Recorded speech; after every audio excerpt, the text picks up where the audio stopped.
It is not an exaggeration when I say that I wished I played Pokemon Legends Arceus much earlier.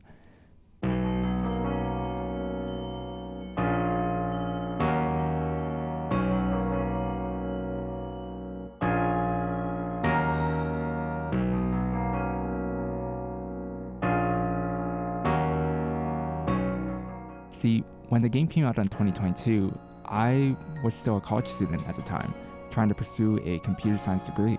At the time, I was going through a lot.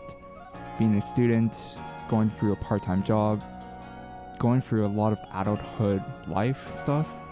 And so because of that, I had to drop something. And unfortunately, it was the one thing that I considered as my stress reliever, which was playing video games.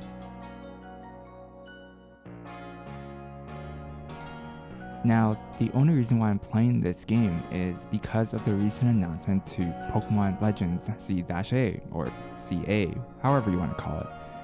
I think that was the main pushing point as to get me to play Pokémon Legends Arceus. Now, I have played a lot of other Pokemon games in my life, as each game has always described its one goal, which is to catch them all and finish the Pokédex. It will be the same goal as I will be doing for Pokemon Legends Arceus. The one thing I won't finish though is to finish all the research tasks because, let's be honest, some of them is incredibly excruciating, and even though I have some time, I don't have that much time as an office worker, realistically. I wish I did, but in all honesty, there's no way I can do that.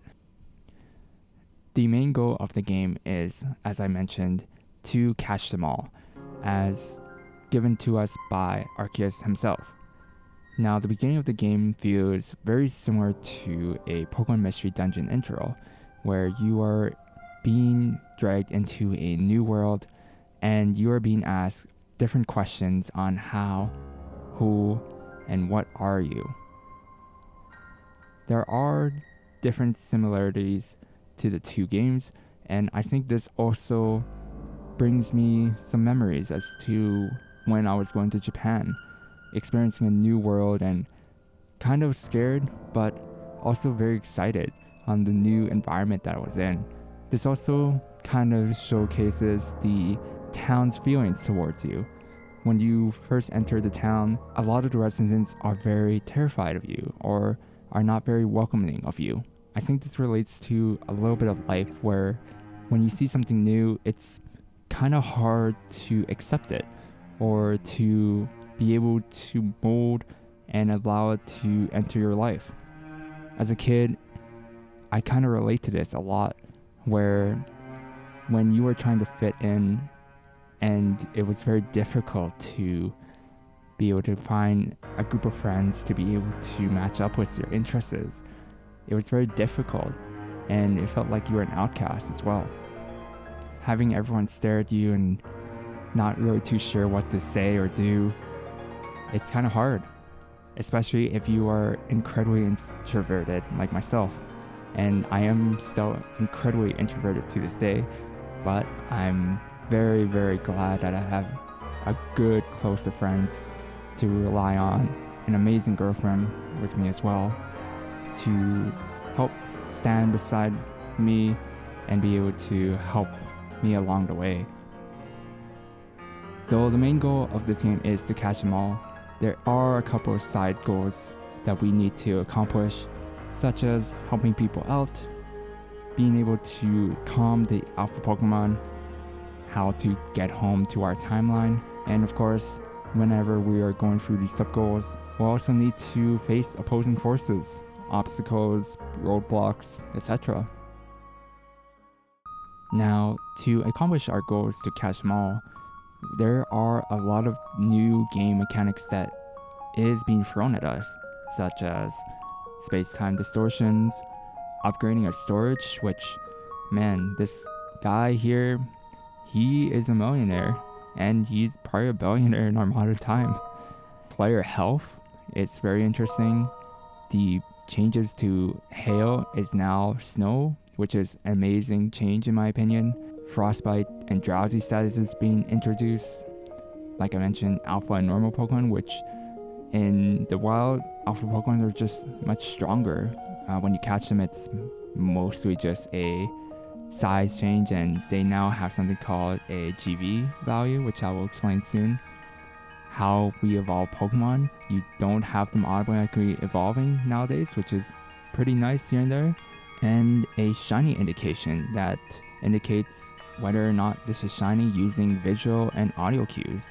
I wish this part of the mechanic did come back to Scarlet and Violet, where we're no longer needing to squint to see a shiny Pokemon, but hey, at least they're still being in the overworld, right? Now, there is one mechanic I haven't mentioned yet, which is the GV, or Ganbaru value. This means to stand firm, which I think is an amazing term to have for a value, such as something that replaces the EV or IV mechanic here.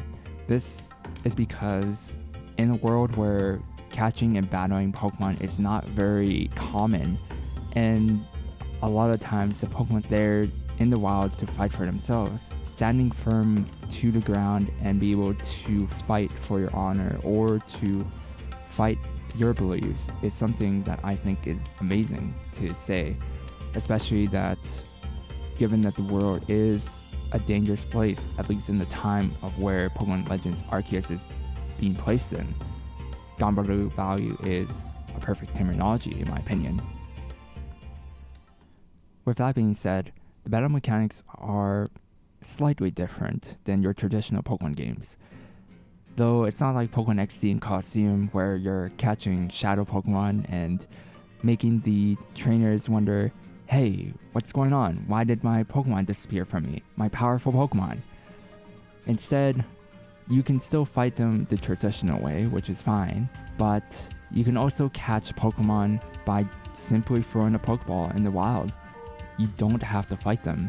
Of course, we have different balls that we can use. The normal Pokeball, Great Ball, and Ultra Ball is still there, but different balls like the Sky Ball, the Heavy Balls are now introduced to be able to catch Pokemon much easier in the wild.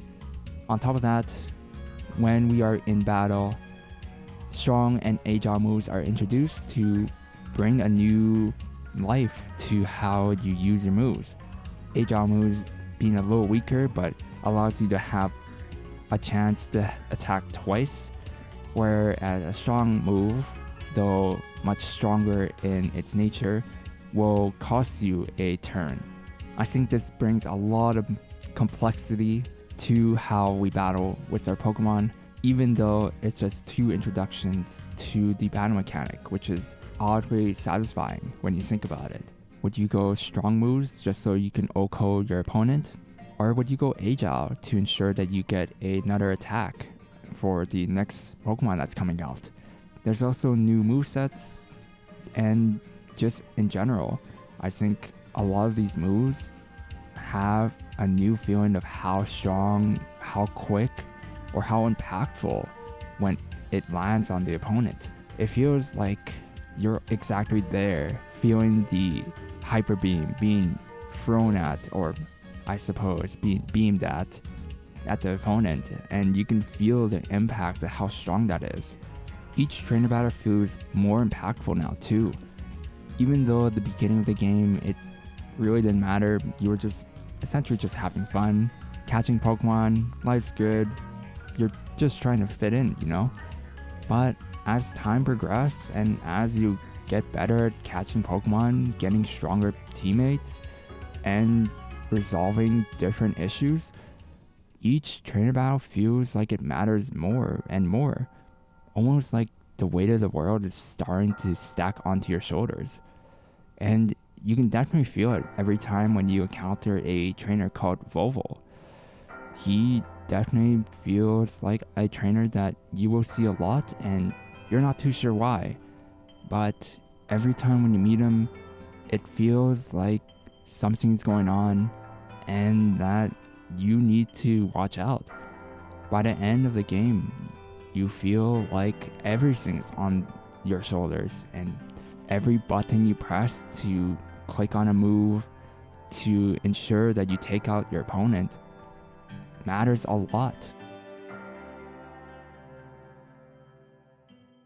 While you're battling around people and Pokemon, you see a lot of different visuals and environments out there. Now, I really enjoy the more Japanese aesthetic to the game, going from interacting with people, Pokemon, using moves, how you use agile and strong moves, and just in general, it just feels really cool. I also really enjoy the 3D models of the people in Pokemon because it's a little bit of a change here and there, but a small change that I really like. And of course, the environment too. It's really cool, in my opinion. Of course, when we go through all of these environments and just experience everything, the music really helps with determining the mood of the area, where when you first venture out to the world, it's almost like a very happy but kind of mysterious area. Not too sure what's going on, but you're excited, even though the test is very, very scary, where you could potentially be kicked out of the town and have to fend for yourself. But it's exciting, and it goes from there to exploring different areas, to battling alpha Pokemon, to eventually fighting the one person that you thought you could trust, which was Volo. Especially when he starts having that theme where the piano starts playing. And that reminds me of when I played Pokemon Diamond, experiencing the champion fight for the first time as a kid, where I didn't really know how to fight her. And whenever I fought her, it was incredibly difficult, I would say. But that brought a lot of fond memories on how a game like that brought so much impact and still impacts me to this day by hearing that specific piano tune and understanding that I might be screwed. I also really loved the Giratina music as well, where you know it's an epic fight where you need to bring it down and have to win or the world goes down. With a lot of these different musics, it's really cool to hear, and definitely it kind of reminds me of listening to during or from work. I'm sure a lot of you have experienced the joys, the sadness, the happiness when you're listening to music, when you're riding the bus, maybe you're in a car, or you're just walking. It's kind of feeling that, associating a music when you're just out in the open out there and just kind of enjoying everything, or feeling sadness after something bad has happened. Different musics help with understanding what the mood is. Playing happy music helps us be happy, where playing sad music, though maybe you like it, kind of brings it down the mood a little bit. It helps a lot, and it brings a lot of cool experiences to being able to feel what the environment is like, what the battle is like, and what the stakes are like when you're playing this game. Unfortunately, in the post game, we're not really too sure how to get home, but the player kind of accepts reality, you know? And that's almost like a representation of life, where you just accept what happens. You do what you can with the situation, with the best of your abilities, become really good at what you can do, and just do your best on that side. It sucks, and we're not sometimes given the best cards in our deck, but we do what we can. With this game, we try to catch everything, and we do eventually do that and meet Arceus, where we fight to a amazing fight. Though I will say, this fight was very difficult, and I've definitely was getting frustrated here and there, but we do eventually beat it, and luckily he or she or it does join us. This allows us to complete the Pokédex and finally accomplish our goal. But what do we do now? We can't really go home. Well, we do what we do in every Pokemon game. Fight the optional trainers that are both strong and weak. Find different shinies. But really, because we accomplished our main goal, we're good. It's almost like you're done. You don't really know what to do. But in my opinion, it feels like you're content now. You're satisfied with the goal that you reached. And that kind of reminds me of my life, where I feel incredibly content. I'm okay not moving up in the corporate ladder or increasing salaries or having to do a better version of myself. I'm incredibly content with my life, happy with my memories, happy to be able to travel here and there, meet different people, have the friends I have, the girlfriend I have. I'm incredibly satisfied with my life right now. That is something that I will never take for granted. I will say though that there are some areas of this game that I didn't like, such as I mentioned in the beginning of the video, some research tasks are just straight up difficult. Some of them requires some luck, some of them is just straight up tedious. And unfortunately, because of that, I won't be able to get the shiny charm, because that's how you get it. I also wish that there was something that allowed us to battle other players, and I'm not talking about NPCs, but I'm talking about real life players. Maybe we trade with each other and then a record of their current team is saved on their save file, and it would allow us to battle them. Kind of similar to the gold, silver, and crystal battle house, where you trade records and you're able to battle people in the basement. I also did find upgrading the storage was a little annoying too, just because you have to fork over a lot of money, but I suppose it's not too bad, just because, hey, you're donating a lot of your money to help someone, I guess. I also wish that the limited time distributions, such as the Zora masses, the Pokemon, different outfits, they weren't limited time, and that they came back somehow. It kind of sucks, especially because I was playing it at a later time, especially 2 years later, and so a lot of this content is lost, and I can't get it anymore. And the one last thing I didn't really like is that the game Pokémon Legends Arceus forces you to buy different other games. In order to get Shaman or Darkrai, you need to have Brilliant Diamond or Shining Pearl as a save file. I don't remember which game you need to get for Shaman, to be honest.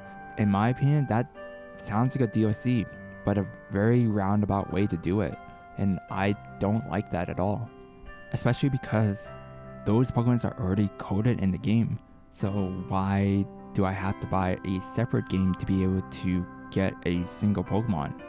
That makes no sense to me, you know? But I will say that the game itself was amazing to play. I really loved it, but I would have loved it even more while I was playing it upon release and experienced the hype with other people, especially because unfortunately I did see a couple of spoilers here and there, and knowing those spoilers, it did kind of broaden the mood, I suppose, if that's the right term. But I wasn't as excited as I should have been, though I was still very excited, but did bring down the experience a little bit. I did enjoy a lot of the changes that they made to the Pokemon formula, like the game mechanics, like battle mechanics, and music.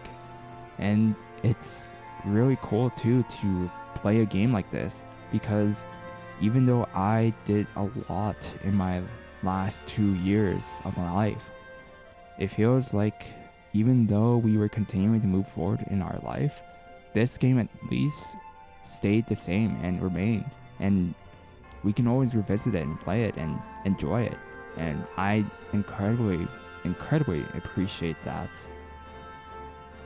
I do suggest to everyone that if you've not played this game before, to definitely buy it. I'm now very excited to play Pokémon Legends C-A or CA upon release, and hopefully I'm able to play it with everyone else in the world, given that I'm now able to. Thanks for watching. Now, I don't really have a script for this video, as you can probably tell that I was rambling a lot, mostly just quick bullet points, but yeah, I didn't really want to write a script for this because even though it would have organized my thoughts better, it just felt like it was a better approach, especially for this type of video. And yeah, I guess subscribe, thumbs up the video, and all that, I suppose. I'm not too sure what to say. I just do shorts, I suppose. But if you like this content, let me know. Thanks for watching, and have a great day.